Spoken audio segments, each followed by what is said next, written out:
Pense num dia em que tá tudo andando nos trilhos, com as coisas dando certo no seu trabalho, você recebendo elogios pelos seus incríveis feitos que agradou a grande maioria de quem você queria atingir com seu trabalho. Quando de repente você é demitido. Algo que soa até sem sentido considerando o contexto que eu tinha passado antes. A construção de uma narrativa que te faz pensar um monte de coisa, menos esse final, completamente desagradável. E infelizmente, é algo que acontece muito na indústria dos jogos, por diversos motivos. Seja uma desenvolvedora pequena, média e grande, ou uma que está debaixo dos braços de um colosso. Pode ser um acontecimento que pode atingir qualquer um dos cenários que eu te falei agora há pouco. Fechamento de estúdios grandes com jogos de sucesso é algo que não acontece de hoje. Posso te dar exemplos como o estúdio criador de Dante's Inferno e Dead Space, a Visceral Games, ou a Black Box Games, criadora da lendária franquia Need for Speed, sendo os títulos de mais renome o Underground 1 e 2, que marcou a infância de uma galera nos anos 2000, incluindo a minha. Tenho ótimas lembranças com esses jogos e suas músicas icônicas. E você que foi criança nessa época assim como eu, tem essas lembranças também. Deixa aqui nos comentários para eu saber. Esse acontecimento se dá por diversos motivos. Motivos esses dados pelas próprias responsáveis pelos estúdios, como o corte de gastos ou a desenvolvedora fazer jogos que não estão dando retorno como esperado. Os exemplos que eu dei, as duas estavam sob responsabilidade da EA, a polêmica EA que é conhecida por práticas abusivas de mercado e que é odiada por muitos. Mas é importante entender que nem sempre foi assim. Nessa época, ela era uma das referências no mercado de jogos, visto a Rockstar, que não só se manteve como cresceu de lá pra cá, e hoje é tida por muitos como a maior e com todos os méritos que hoje é a Naughty Dog ou a Santa Mônica, por exemplo. Agora, um questionamento de ter, com esse contexto todo de estúdios sendo fechados, é de saber como esses fechamentos podem afetar nós, consumidores, como afeta a empresa dona dos estúdios. Lembrando que eu não tô falando de estúdios indies. Esse é um tema diferente do qual eu tô me referindo. O caso da Microsoft, que ficou muito famoso e deu uma repercussão estratosférica, causando a revolta de muita gente com alguns dos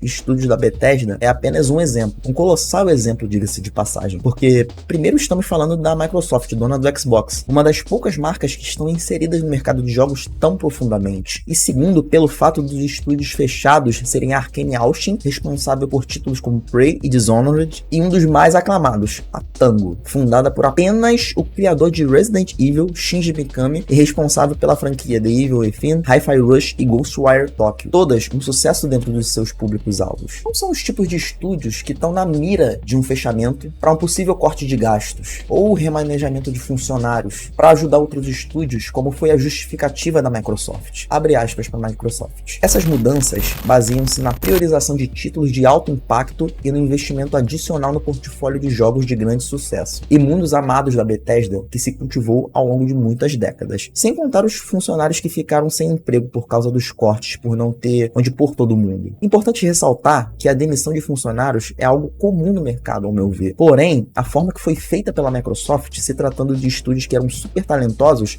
é que incomoda. Passa a impressão que não importa o quão bom você é, que a qualquer momento pode sobrar para um ou outro. A Arkane, com a sua característica de abordagem que fica a critério do jogador, de resolver os desafios que se apresentam de forma criativa, o único que saiu da linha que a Arkane tinha foi o Redfall, algo único e da personalidade dos jogos da Bethesda. E mais ainda, da Arkane. No caso em questão, a Arkane Austin, porque existem outras Arkanes espalhadas pelo mundo e que não foram fechadas. A Tango, que poderia trabalhar em uma sequência de Ghostwire Tokyo, corrigindo coisas como a repetição que fica mais evidente mais pro meio do jogo, tanto de inimigo como de gameplay, para um possível segundo jogo. Pelo menos foi o que eu senti quando eu joguei. E mesmo com essa questão, ele foi um bom jogo e que merecia uma sequência. Pode ser que tenha, mas, assim, nada impede, mas não vai ser a mesma coisa, que não vai estar nas mãos da talentosa Tango. The Evil Within 3, que era uma sequência muito aguardada também. Com esse acontecimento, ficou com um futuro incerto. O fundador do estúdio, como muitos sabem, é o criador de Resident Evil. Na compra da Microsoft e da Bethesda, ele saiu da Tango. Parecia que ele sabia que algo do tipo poderia acontecer. Aí já é mais uma suposição minha. Mas não duvido que, pelo tempo que ele tem de mercado, ter essa visão de futuro não tenha sido à toa. Não acredito que tenha sido uma coincidência ele ter saído da Tango. Vou levantar um exemplo aqui para ficar até mais fácil de entender o que eu tô querendo dizer com o que eu acabei de falar. A Ninja Theory, comprada pela Microsoft em 2018 e responsável por Hellblade, um título de enorme impacto na indústria. Impacto esse que rendeu uma sequência com um orçamento ainda maior do que foi em relação ao primeiro. Quem garante que depois do Hellblade 2, ele não será o próximo? Próximo nessa leva de estúdios fechados pode ser justamente a Ninja Theory, o estúdio responsável por Hellblade. Porque se para pra pensar que fecharam a Tango, que foi responsável por fazer um dos jogos mais sucessos do Xbox, foi o Hi-Fi Rush, é uma luz vermelha pra Ninja Theory que não é um dos maiores, e a tendência, por mais que Hellblade seja um jogo espetacular no que se propõe, pode não dar o retorno que a Microsoft espera por ser lançado no Game Pass. E dificilmente vão optar por comprar por ser um jogo curto. É mais viável jogar pelo Game Pass, que seria o caminho natural de qualquer consumidor, ainda mais no Brasil, onde os jogos são muito caros. Deixa até o convite para quando, assim que você acabar de ver esse vídeo, e ver um outro que eu fiz sobre Hellblade e o carinho da Ninja Theory com esse jogo, que vai ficar claro o tamanho do talento que esse estúdio tem de contar uma história de um assunto tão delicado que esse jogo trata. Voltando ao assunto, pensa no lado de quem trabalha nos estúdios que estão debaixo dos braços da Microsoft. Depois de saber o que aconteceu com esses estúdios históricos e tão renomados que simplesmente foram apagados do mercado, esse é o questionamento que eu levanto para você deixar aqui nos comentários sobre esse assunto. Quero saber de você, o que você acha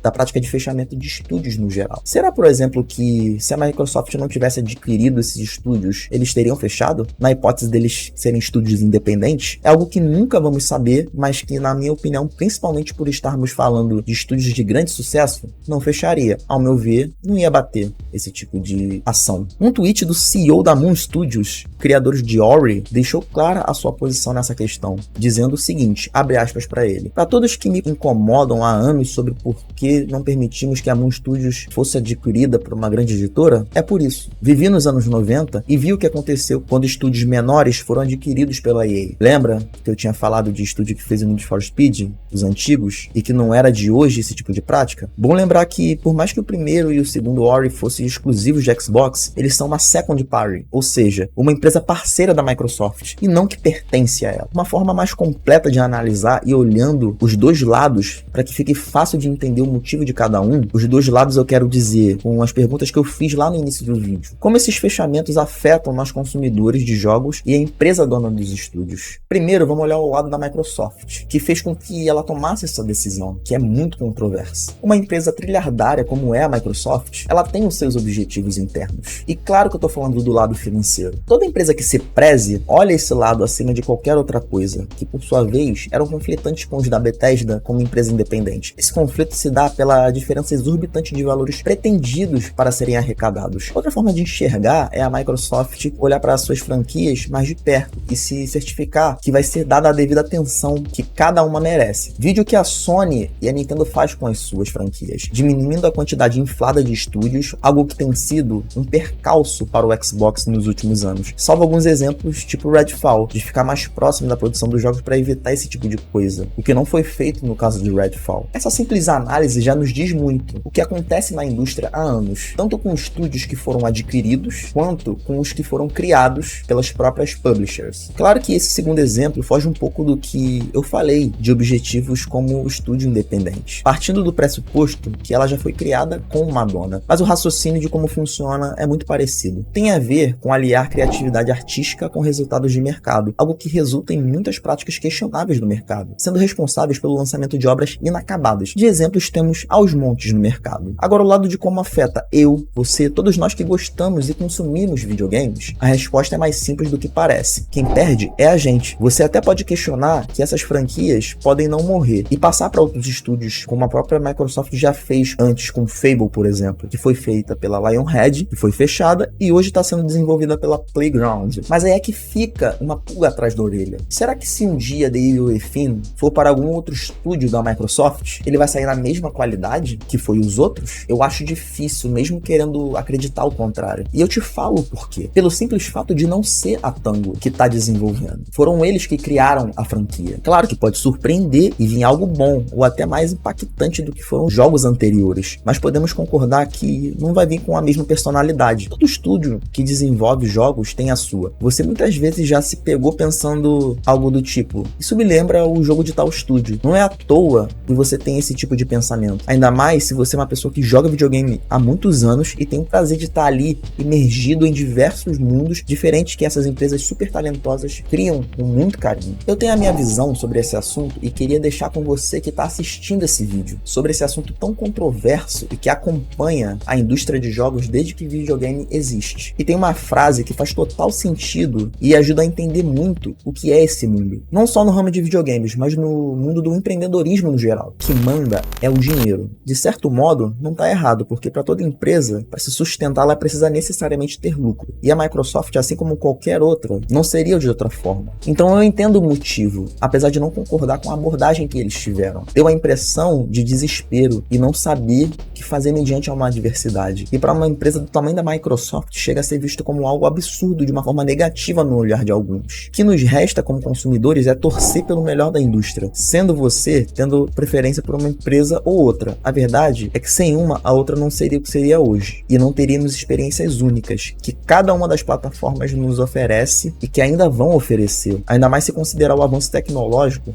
e como os jogos estão caminhando para algo mais refinado a cada ano que passa. Seja no roteiro dos jogos como na parte técnica, porque videogame, na sua essência, não é sobre a história contada, e sim como essa história vai ser contada. E se você gostou do vídeo, deixa o seu like para ajudar no crescimento do canal e me ajudar nesse sonho de viver da minha produção de conteúdo. Tem muitos planos para esse canal, trazer conteúdo sobre esse mundo rico que é o dos videogames na maior qualidade possível. E para isso, eu conto com a sua ajuda. E deixa nos comentários sugestões de vídeos, elas vão ser muito bem-vindas. Eu sou o Mr. Splice e até o próximo vídeo. Valeu!